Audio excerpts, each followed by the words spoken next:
Voyons le profil du bon coach, du coach idéal, du coach ultime. Alors, il a trois visages déjà, ce coach. Il y a le visage du coach en tant que coach, celui qui est en train de coacher.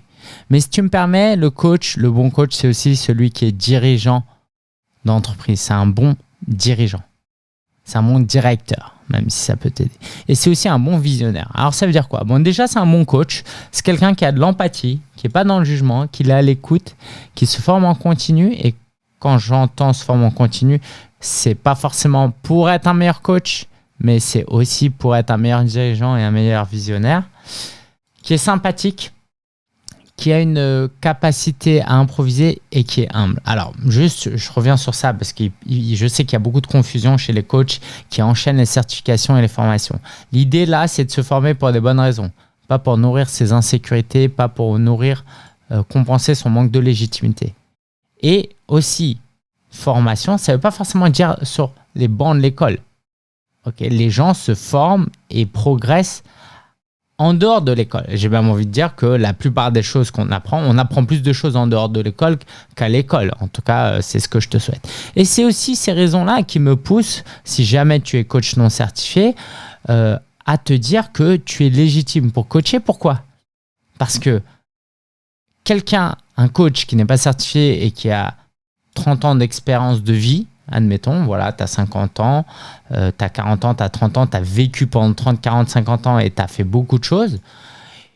Il est peut-être un meilleur coach qu'un jeune de 25 ans qui est devenu coach et qui a appris le coaching dans une école. Pourquoi? Parce que tout ça peut s'apprendre à l'école, mais si tu me permets, ça s'améliore dans une école de coaching.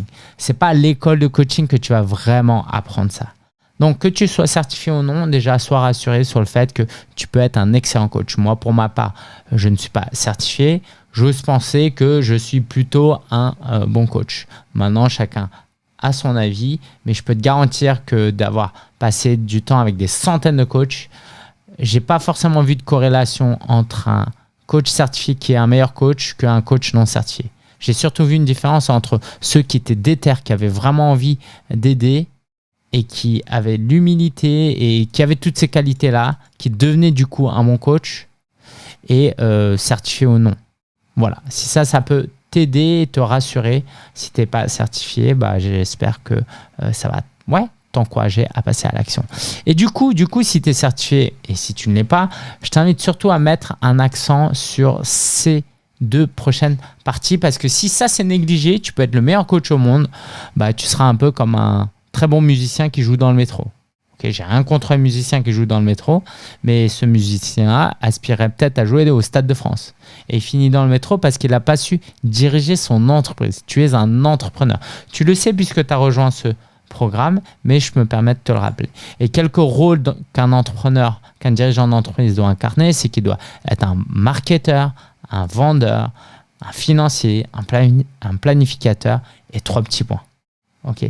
Tu as compris l'idée, pense à une entreprise et tu dois incarner toutes les casquettes d'une entreprise.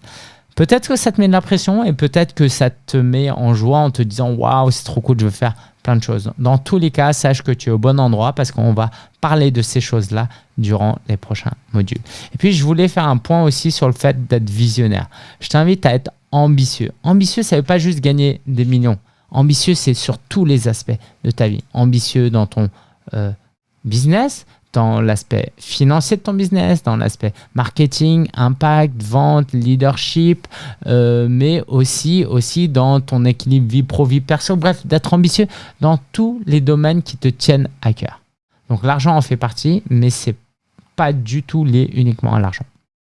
Un bon visionnaire, c'est aussi quelqu'un, selon moi, d'équilibré. Pourquoi? Parce que l'équilibre amène à l'endurance, à la persévérance. Si tu es quelqu'un qui bosse 70 heures par semaine, bravo.